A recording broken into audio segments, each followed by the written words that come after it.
非常大条，咱来看台北捷运顶个月月底，伫捷运的车厢内底出现一只鸟鼠，是引起民众的惊吓。有民众就质疑讲，捷运内底禁止乘客食物件，敢是烦恼会造成环境垃圾，还佫有鸟鼠。台北捷运讲，真正的原因是为着要避免这动物仔造成线路的损害，影响设备的运作，才会禁止食食。 今日台北捷运第入站进前，涂骹拢有黄色飘线，也系写禁止饮食的标语。就连车厢内原来有大标语，这引起不少民众想要问：通勤时间巴肚真枵，暗过捷运是安怎袂使食物件？其实就是减少很多细菌或者是昆虫、小动物的滋生，没有气味，然后车子摇晃，食物才不容易掉下去。依照这个捷运局他们所做的这些规范。 这样大家都比较平安，也比较安全。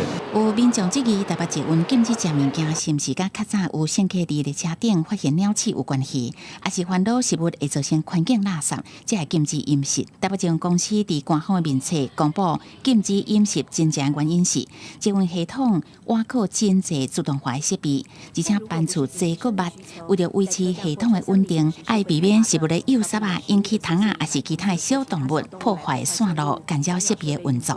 依据《大众捷运法》第50条第1项第9款的规定，旅客在捷运禁止饮食区内吃东西、喝饮料、嚼食口香糖或槟榔，处新台币1500元以上7500元以下的罚款。台北捷运公司表示，伫列车终点站拢有清洁人员定时到列车来做环境清洁维护。另外，若是民众有紧急的生理需求，也是会当啉水、食药啊。